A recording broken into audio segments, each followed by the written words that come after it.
وإلى مدين أخاهم شعيبا قال يا قوم اعبدوا الله ما لكم من إله غيره ولا تنقصوا المكيال والميزان إني أراكم بخير وإني أخاف عليكم عذاب يوم محيط ويا قوم أوفوا المكيال والميزان بالقسط ولا تبخسوا الناس أشياءهم ولا تعثوا في الأرض مفسدين بقية الله خير لكم إن كنتم مؤمنين وما أنا عليكم بحفيظ قالوا يا شعيب وصلاتك تأمرك أن نترك ما يعبد آباؤنا أو أن نفعل في أموالنا ما نشاء إنك لأنت الحليم الرشيد قال يا قوم أرأيتم إن كنت على بينة من ربي ورزقني منه رزقا حسنا وما أريد أن أخالفكم إلى ما أنهاكم عنه إن أريد إلا الإصلاح ما استطعت وما توفيقي إلا بالله عليه توكلت وإليه أنيب ويا قوم لا يجرمنكم شقاقي أن يصيبكم مثل ما أصاب قوم نوح أو قوم هود أو قوم صالح وما قوم لوط منكم ببعيد واستغفروا ربكم ثم توبوا إليه إن ربي رحيم ودود قالوا يا شعيب ما نفقه كثيرا مما تقول وإنا لنراك فينا ضعيفا ولولا رهتك لرجمناك وما أنت علينا بعزيز قال يا قوم أرهتي أعز عليكم من الله واتخذتم وراءكم ظهريا إن ربي بما تعملون محيط ويا قوم اعملوا على مكانتكم إني أعمل فسوف تعلمون من يأتيه عذاب يهزيه وما هو كاذب وارتقبوا إني معكم رقيب ولما جاء أمرنا نجينا شعيبا والذين آمنوا معه برحمة منا وأخذت الذين ظلموا الصيحة فأصبحوا في ديارهم جاثمين كأن لم يغنوا فيها ألا بعدا لمدين كما بعدت ثمود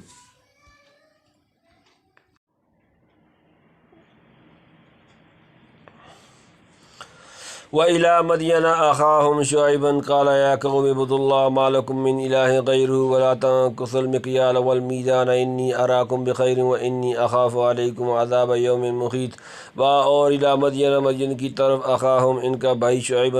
قال اس نے کہا یا قوم یہ میری قوم اعبدوا عبادت کرو اللہ ما لکم تمہارے لیے نہیں من الہ کوئی معبود غیرہ اس کے سوا اور لا تنقصوا نہ کمی کرو المکیال ماپ والمیزان اور تول انی بے شک میں اراکم تمہیں دیکھتا ہوں بخیر اسودہ حال و انی اور بے شک میں اخاف ڈرتا ہوں علیکم تم پر عذاب یوم محیط ایک گھیر لینے والا دن اور مدین کی طرف بھیجا ان کے بھائی شعیب کو بولا اے میری قوم بندگی کرو اللہ کی کوئی نہیں تمہارا معبود اس کے سوا اور نہ گناؤ ناپ اور نہ گھٹاؤ ناپ اور تول کو میں دیکھتا ہوں تم کو اسودہ حال اور ڈرتا ہوں تم پر عذاب سے ایک گھیر لینے والے دن کے یہ قصہ بھی سورہ اعراف میں گزر چکا ہے یعنی خدا نے فراغت اور سودگی عنایت کی تو ڈرتے رہو کہیں نافرمانی سے چھن نہ جائے اور آسائش و خوشحالی سلب ہو کر دنیاوی یا اخروی عذاب مسلط نہ کر دیا جائے وَيَا قَوْمِ أَوْفُوا الْمِكْيَالَ وَالْمِيزَانَ بِالْقِسْطِ وَلَا تَبْخَسُوا النَّاسَ أَشْيَاءَهُمْ وَلَا تَعْثَوْا فِي الْأَرْضِ مُفْسِدِينَ وَيَا قَوْمِ اور اے میری قوم اوفو پورا کرو المکیال ماپ والمیزان اور تول بالقسط انصاف سے ولا تبخسوا اور نہ گھٹاؤ الناس لوگ اشیاءہم ان کی چیزیں ولا تعثوا اور نہ پھرو فی الارض زمین میں مفسدین فساد کرتے ہوئے اور اے قوم پورا کرو ناپ اور تول کو انصاف سے اور نہ گھٹا دو لوگوں کو ان کی چیزیں اور مت مچاؤ زمین میں فساد یعنی اب تک جو ظلم و عدوان کا معیار قانون تھا اس کی اصلاح کرو یعنی صرف ناپ تول میں نہیں بلکہ کسی چیز میں بھی لوگوں کے حقوق تلف مت کرو یعنی شرک و کفر سے یہ کم ناپ تولنے سے یا دوسرے طرح اطلاف حقوق و ظلم مستحکم کر کے زمین میں فساد مت مچاؤ کہتے ہیں وہ لوگ ڈکیتی ڈالتے تھے اور مال میں خیانت کرتے تھے بقیات اللہ خیر لکم ان کنتم مؤمنین وما انا علیکم بحفیظ بقیت بچا ہوا اللہ خیر بہتر لکم تمہارے لیے ان اگر کنتم تم ہو مومنین مان والے اور ما نہیں انا میں علیکم تم پر بحفیظ نگہبان جو بچ رہے اللہ کا دیا وہ بہتر ہے تم کو اگر ہو تم ایمان والے اور میں نہیں ہوں تم پر نگہبان ایک ایماندار کے لیے اللہ کا دیا ہوا جو ٹھیک حقوق ادا کر کے بچ رہے گو قلیل ہو اس کثیر سے بہتر ہے جو حرام طریقے طریقہ سے حاصل کیا جائے یا جس میں لوگوں کے حقوق مارے جائیں، مال حلال میں جو ٹھیک نہ تول کر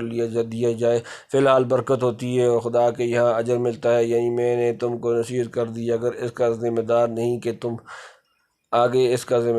کہ تم سے زبردستی عمل کرا کر چھوڑوں۔ قالوا یا شعیب وصلاتک تأمرک ان نترک ما یعبد آباؤنا او ان نفعل فی اموالنا ما نشاء انک لانت الحلیم الرشید۔ قالوا بولے یا شعیب وصلاتک کیا تیری نماز تأمرک تجھے حکم دیتی ہے ان کہ نترک ہم چھوڑ دیں ما یعبد جو پرستش کرتے تھے آباؤنا ہمارے باپ دادا، او یا ان نفعل ہم نہ کریں فی اموالنا اپنے مالوں میں ما نشاء جو ہم چاہیں انک بے شک تو لانت البتہ تو الحلیم بردبار باوقار رشید نیک چلن۔ بولے شعیب کیا تیری نماز پڑھنے نے تجھ کو یہ سکھایا کہ ہم چھوڑ دیں جن کو پوجتے رہے ہمارے باپ دادے، یا چھوڑ دیں کرنا جو کچھ کے کرتے ہیں ہم اپنے مالوں میں، تو ہی بڑا باوقار ہے نیک چلن۔ یہ بطور استہزاء تمسخر کہہ رہے تھے کہ بس زیادہ بزرگ نہ بنیے، کیا ساری قوم میں ایک آپ ہی بڑے عقل مند باوقار اور نیک چلن رہ گئے ہیں، باقی ہم اور ہمارے بزرگ سب جاہل اور احمق ہی رہے۔ حضرت شعیب علیہ السلام نماز بہت کثرت سے پڑھتے تھے، کہنے لگے کہ شاید آپ کی نماز یہ حکم دیتی ہے کہ ہم سے باپ دادوں کا پرانا دین چھڑوا دیں اور ہمارے اموال میں ہمارا مالکانہ اختیار نہ رہنے دیں، بس آپ اپنی نماز پڑھی جائیے، ہمارے مذہبی و دنیاوی معاملات اور ناپ تول کی قصوں میں دخل دینے کی ضرورت نہیں۔ حضرت شاہ صاحب لکھتے ہیں جاہلوں کا دستور ہے کہ نیکوں کے کام آپ نہ کر سکیں تو انہی کو چڑھانے لگیں، یہی حاصلت ہے کفر کی بات۔ مفسرین نے انک لانت الحلیم الرشید کو استہزاء پر نہیں واقعیت پر عمل کیا، یعنی تو ایک سمجھدار باوقار اور نیک چلن آدمی ہے، پھر ایسی بے موقع باتیں کیوں کرنے لگا جیسے صالح علیہ السلام کو کہا تھا قد کنت فینا مرجوا قبل ھذا اتنھانا ان نعبد ما یعبد آباؤنا واننا لفی شک مما تدعونا الیہ مریب۔ سورۃ نمبر 11 سورہ ہود آیت نمبر 62۔ قال یا قوم ارأیتم ان کنت علی بینۃ من ربی ورزقنی منہ رزقا حسنا وما اريد ان اخالفکم الی ما انہاکم عنہ ان اريد الا الاصلاح ما استطعت وما توفیقی الا باللہ وعلیہ توکلت والیہ انیب۔ قال اس نے کہا یا قوم یہ میری قوم ارأیتم کیا تم دیکھتے ہو، کیا خیال ہے ان اگر کنتم میں ہوں علا پر بینۃ روشن دلیل من سے ربی اپنا رب ورزقنی اور اس نے مجھے روزی دی منہ اپنی طرف سے رزقاً روزی حسن اچھی وما اريد اور میں نہیں چاہتا کہ اخالفکم میں اس کے خلاف کروں الی طرف ما انہاکم جس سے میں نہیں روکتا ہوں اس سے ان نہیں اريد میں چاہتا الا مگر صرف الاصلاح ما جو جس قدر استطاعت تم مجھ سے ہو سکے وما اور نہیں توفیقی میری توفیق الا مگر صرف باللہ اللہ سے علیہ اس پر توکل تو میں نے بھروسہ کیا اور اس کی طرف انہی میں رجوع کرتا ہوں۔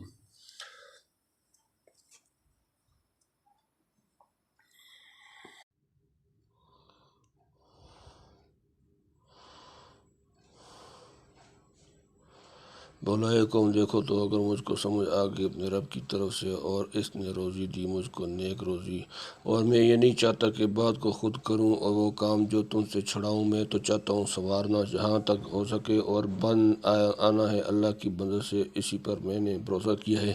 اور اسی کی طرف میرا رجوع ہے۔ یہ تو ظاہری روزی مراد ہے، یعنی ناپ تول میں کمی بیشی کیے بدون حلال و طیب طریق سے روزی مرحمت فرمائی، یا باطنی روزی بیانی علم و حکمت اور نبوت عطا کی۔ خلاصہ یہ ہے کہ اگر حق تعالیٰ نے مجھ کو فہم و بصیرت دے کر وہ صاف راستہ دکھلا دیا جو تم کو نظر نہیں آتا اور اس دولت سے مالا مال کیا جس سے تمہیں حصہ نہیں ملا، تو کیا اس کا حق یہ ہے کہ میں معاذ اللہ تمہاری طرف اندھا بن جاؤں اور خدا کے احکام سے روگردانی کرنے لگوں، یا تمہارے استہزاء و تمسخر سے گھبرا کر نصیحت کرنا اور سمجھانا چھوڑ دوں؟ ہرگز نہیں، یعنی جن بری باتوں سے تم کو روکتا ہوں میری یہ خواہش نہیں کہ تم سے علیحدہ ہو کر خود ان کا ارتکاب کروں، مثلاً تمہیں تارک الدنیا بناؤں اور خود دنیا سمیٹ کر گھر میں بھر لوں۔ نہیں، جو نصیحت تم کو کرتا ہوں میں تم سے پہلے اس کا پابند ہوں۔ تم یہ الزام مجھ پر نہیں رکھ سکتے کہ میری نصیحت کسی خود غرضی اور ہوا پرستی پر محمول ہے۔ میری تمام تر کوشش یہ ہے کہ تمہاری دینی و دنیاوی حالت درست ہو جائے۔ موجودہ ردی حالت سے نکل کر بام ایمان و عرفان پر چڑھنے کی کوشش کرو۔ اس مقصد اصلاح کے سوا دوسرا مقصد نہیں جسے میں اپنے مقدور و استطاعت کے موافق کسی حال نہیں چھوڑ سکتا۔ باقی یہ کہ میری بات بن آئے اور اپنی کوشش میں کامیاب ہو جاؤں، یہ سب خداوند قدس کے قبضہ میں ہے، اس کی امداد و توفیق سے سب کام انجام پا سکتے ہیں۔ میرا بھروسہ اسی پر ہے اور ہر معاملے میں اسی کی طرف رجوع کرتا ہوں۔ وَيَا قَوْمِ لَا يَجْرِمَنَّكُمْ شِقَاقِي أَنْ يُصِيبَكُمْ مِثْلُ مَا أَصَابَ قَوْمَ نُوحٍ أَوْ قَوْمَ هُودٍ أَوْ قَوْمَ صَالِحٍ وَمَا قَوْمُ لُوطٍ مِّنكُمْ بِبَعِيدٍ۔ وَيَا قَوْمِ اور اے میری قوم، لَا يَجْرِمَنَّكُمْ تمہیں نہ کمواوے، آمادہ نہ کرے، شقاقی میری ضد، ان کے یصیبکم تمہیں پہنچے، مثل اس جیسا، ما اصابہ جو پہنچا، قوم نوح قوم نوح، او یا قوم ہود قوم ہود، او یا قوم صالح قوم صالح، وما اور نہیں قوم لوط قوم لوط، منکم تم سے ببعید کچھ اور دور، اور اے قوم نہ کمائیو میری ضد کر کے یہ کہ پڑے تم پر جیسا کچھ کر پڑ چکا قوم نوح پر یا قوم ہود پر یا قوم صالح پر اور قوم لوط پر، تو تم سے کچھ دور ہی نہیں، یعنی میری ضد اور عداوت کے جوش میں ایسی حرکتیں مت کرنا جو تم کو گزشتہ اقوام کی طرح سخت تباہ کن عذاب کا مستحق بنا دیں۔ نوح، ہود اور صالح علیہ السلام کی امتوں پر تکذیب و دعوت کے بدولت جو عذاب آئے وہ پوشیدہ نہیں، اور لوط علیہ السلام کی قوم کا قصہ تو ان سب کے بعد ماضی قریب میں ہوا ہے، اس کی یاد تمہارے حافظہ میں تازہ ہو گئی، ان نظائر کو فراموش مت کرو۔ وَاسْتَغْفِرُوا رَبَّكُمْ ثُمَّ تُوبُوا إِلَيْهِ إِنَّ رَبِّي رَحِيمٌ وَدُودٌ۔ اور استغفروا بخشش مانگو، ربکم اپنا رب، ثم پھر توبوا الیہ اس کی طرف رجوع کرو، ان بے شک ربی میرا رب رحیم نہایت مہربان، ودود محبت والا، اور گناہ بخشواؤ اپنے رب سے اور رجوع کرو اس کی طرف، البتہ میرا رب ہے مہربان محبت والا۔ کیسا ہی پرانا اور کٹر مجرم ہو، جب صدق کے دل سے اس کی بارگاہ میں رجوع ہو کر معافی چاہے، وہ اپنی مہربانی سے معاف کر دیتا ہے، بلکہ اس سے محبت کرنے لگتا ہے۔ قالوا یا شعیب ما نفقہ کثیرا مما تقول وإننا لنراک فینا ضعیفا ولولا رہطک لرجمناک وما انت علینا بعزیز۔ قالوا انہوں نے کہا، یا شعیب اے شعیب، ما نفقہ ہم نہیں سمجھتے، کثیراً بہت، مما تقول ان سے جو تو کہتا ہے، وإنا اور بے شک ہم، لنراک تجھے دیکھتے ہیں، فینا اپنے درمیان، ضعیفا ضعیف کمزور، ولو اور اگر لرہتک تیرا کنبہ نہ ہوتا، لرجمناک تجھ پر پتھراؤ کرتے، وما اور نہیں، انتا تو، علینا ہم پر، بعزیز غالب۔ بولے اے شعیب ہم نہیں سمجھتے بہت باتیں جو تو کہتا ہے، اور ہم تو دیکھتے ہیں کہ تو ہم پر میں کمزور ہے، اور اگر نہ ہوتے تیرے بھائی بہن تو تجھ کو ہم سنسار کر ڈالتے، اور ہماری نگاہ میں تیری کچھ عزت نہیں سمجھتے، سب کچھ تھے لیکن عناد اور حق پوشی سے ایسا کہتے تھے کہ تیری بات کچھ نہیں سمجھتے، نہ معلوم کیا مجذوبوں کی بڑھانگ رہا ہے، الیاذ باللہ۔ اور اگر واقعی وہ ایسی سیدھی اور صاف باتیں جو بے توجیہی یا غباوت کی وجہ سے سمجھتے نہ تھے تو یہ کلام اپنے ظاہر پر محمول ہوگا، یعنی ایک کمزور اور بے حقیقت آدمی خواہ مخواہ سارے جہاں کو اپنا دشمن بنا رہا ہے، اسے چاہیے اپنے حال پر رحم کھائے، بیٹھے بٹھائے اپنے کو موت کے منہ میں نہ ڈالے، ڈالنے سے کیا فائدہ ہے۔ تنبیہ، بعض سلف نے ضعیف کے معنی ضریر البصر نابینا کے منقول ہیں، شاید کسی خاص وقت میں عارضی طور پر ظاہری بینائی جاتی رہی ہو، جیسے یوسف علیہ السلام کے فراق میں حضرت یعقوب کا حال ہوا تھا۔ مفسرین نے بعض روایات نقل کی ہیں کہ حضرت شعیب علیہ السلام روتے بہت تھے، حتیٰ کہ نگاہ جاتی رہی۔ حق تعالیٰ نے فرمایا کہ شعیب اس قدر کیوں روتا ہے، جنت کے شوق میں یا دوزخ کے ڈر سے؟ عرض کیا، پروردگار تیری لقاء کا خیال کر کے روتا ہوں کہ جس وقت آپ کا دیدار ہوگا نہ معلوم میرے ساتھ کیا برتاؤ کریں گے۔ ارشاد ہوا، تجھ کو ہماری لقاء دیدار مبارک ہو اے شعیب، اسی لیے میں نے اپنے کلیم موسیٰ ابن عمران کو تیری خدمت کے لیے کھڑا کر دیا ہے۔ کہتے ہیں کہ خدا نے ان کی بینائی واپس کر دی، واللہ تعالی عالم بصحتہ، یعنی تیرے کنبے کے لوگ جو ہمارے ساتھ ہیں ان کا خیال آتا ہے، ورنہ اب تک تجھے سنسار کر ڈالتے۔ قال یا قوم ارہطی اعز علیکم من اللہ واتخذتموہ وراءکم ظہریا ان ربی بما تعملون محیط۔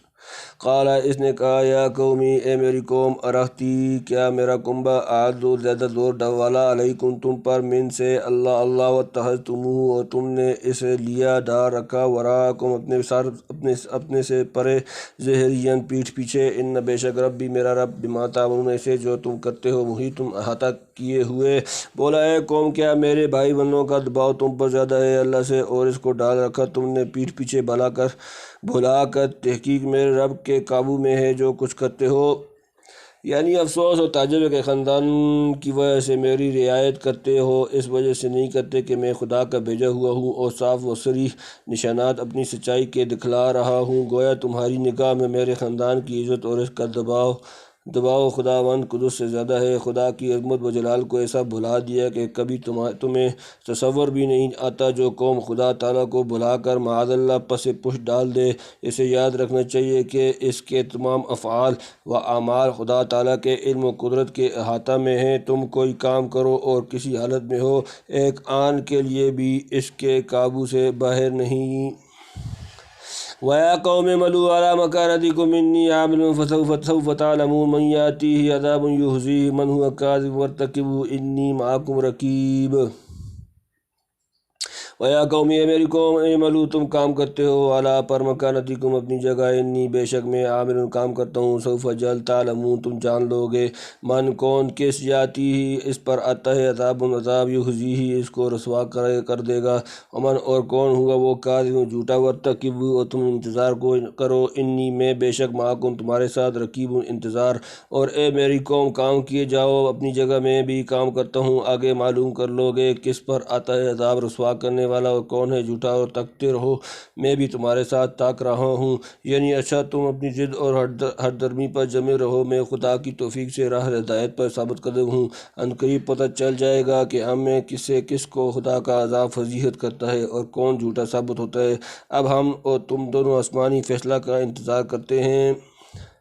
وَلَمَّا جَاءَ أَمْرُنَا نَجَّيْنَا شُعَيْبًا وَالَّذِينَ آمَنُوا مَعَهُ بِرَحْمَةٍ مِنَّا وَأَخَذَتِ الَّذِينَ ظَلَمُوا الصَّيْحَةُ فَأَصْبَحُوا فِي دِيَارِهِمْ جَاثِمِينَ۔ وَلَمَّا اور جب جاء آیا امرنا ہمارا حکم، نجینا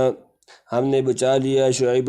والذین اور جو لوگ آمنوا ایمان لائے، معاہو اس کے ساتھ، برحمت رحمت سے، منا اپنی سے، اخذتی اور آلیہ الذین وہ لوگ جو ظلموا انہوں نے ظلم کیا، الصیحۃ کڑک چنگاڑ، واصبحوا سو صبح کی انہوں نے، فی دیار اپنے گھروں میں، جاثمین اندھے پڑے ہوئے۔ اور جب پہنچا ہمارا حکم، بچا دیا ہم نے شعیب کو اور جو ایمان لائے تھے اس کے ساتھ اپنی مہربانی سے، اور آ پکڑا ان ظالموں کو کڑک نے، پھر صبح کو رہ گئے اپنے گھروں میں اوندے پڑے ہوئے۔ کان لم یغنوا فیہا الا بعدا لمدین کما بعدت ثمود، کان گویا لم یغنوا وہ نہیں بسے، فیہا اس میں، وہاں، الا یاد رکھو، بعدن دوری ہے، لمدین مدین کے لیے، کما بعدت جیسے دور ہوئے، سمود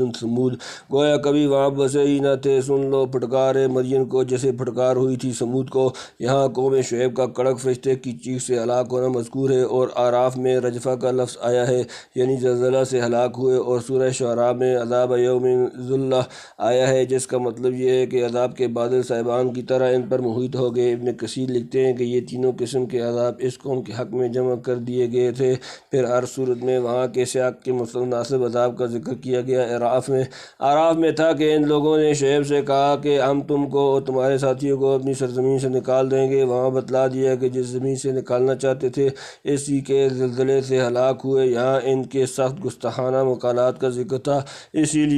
لیے بالمقابل آسمانی سے صیحہ کڑک کا ذکر فرمایا، گویا عذاب الہی کی ایک کڑک میں ان کی سب آوازیں گم ہو گئیں۔ سورہ شعراء میں ان کا یہ قول نقل کیا ہے، فَاسْقِطْ عَلَيْنَا كِسَفًا مِّنَ السَّمَاءِ إِن كُنتَ مِنَ الصَّادِقِينَ، سورۃ نمبر 26 سورہ شعراء آیت نمبر 187، یعنی اگر تو سچا ہے تو ہم پر آسمان کا ایک ٹکڑا گرا دے۔ اس کے مقابلے میں عذاب